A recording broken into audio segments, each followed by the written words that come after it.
Kelvin Davis. Thank you, Mr. Speaker. To the Prime Minister, does he stand by all his statements? The Honourable Bill English on behalf of the Prime Minister. Mr. Speaker, on behalf of the Prime Minister, yes. Supplementary. Supplementary question, Kelvin Davis. Can he confirm there are no New Zealand-born rapists and murderers on Christmas Island, contrary to what he said in the House on Tuesday? The Honourable Bill English. Well, Mr. Speaker, I don't necessarily agree with the member's characterisation of it, but the Prime Minister has pointed out the broader issue here around the detention of Kiwis in Australia, which is that many of them have committed serious crimes. The ones who are detained have said they do not want to come back to New Zealand. Answer the question. Supplementary. Supplementary question, Kelvin Davis. Why did he say, quote, "We are not on the side of sex offenders, we are on the side of New Zealanders," unquote, when the number of serious sex offences has skyrocketed by more than 1,000 a year under his watch, and fewer than half of those are now solved? The Honourable Bill English on behalf of the Prime Minister. Well, Mr. Speaker, I think the government can point to consistent and, for the first time ever, very focused activity on reducing assaults on children. In fact, it's one of our better public services results, is to reduce substantiated assaults on children. No Labor government ever set out to do that. Supplementary. Order. Order. Order. Order. Order. If a member from the front bench wants to leave, I can assist. Supplementary question, Kelvin Davis. Are his government's $160 million of cuts to police funding in real per capita terms the reason that fewer than half of rapists are being caught on his watch compared to 2/3 in 2008? And doesn't this show his disregard for the victims of these crimes?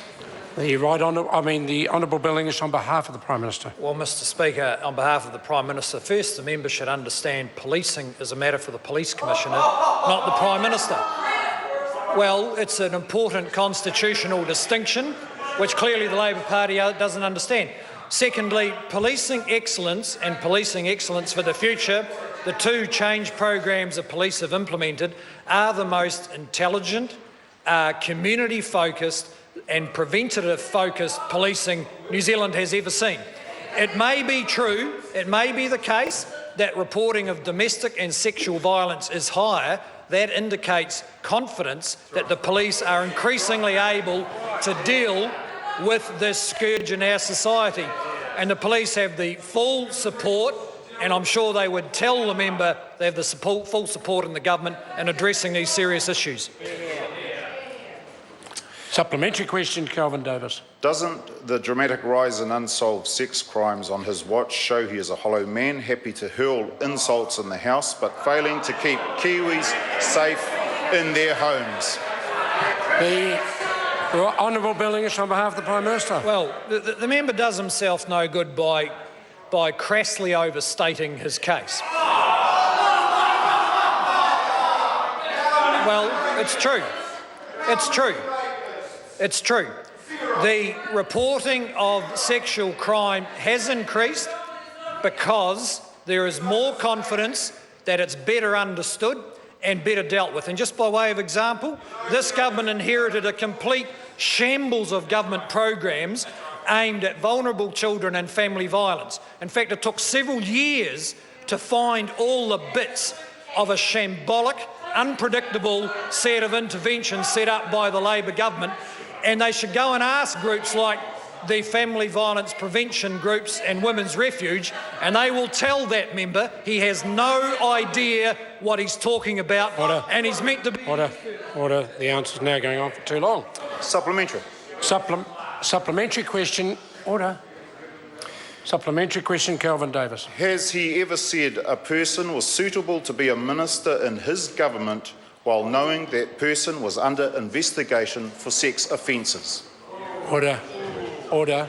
No, I'm not going to allow that one to proceed on the order because of a matter that is currently before the courts, and I refer the member to Speakers to Standing Order 1152.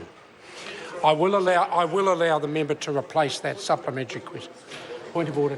Point of order, Mr Speaker. Mr Speaker, I have the Kelvin Davis's question. I've made a note of it and I have it with me. He did not refer to any specific case at all. So I just want to be clear, because hypothetically any number of things could be before the court. Also, yeah, I accept. Listen, the members also, I think he's genuinely raising a point. This is a dangerous area for everybody, where this Parliament, as long as I'm here, will respect the separate jurisdiction of our judicial system.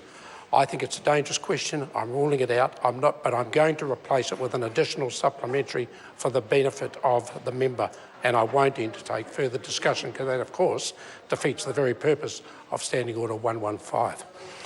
Kelvin Davis. No, actually, Mr Speaker, I think the point was made.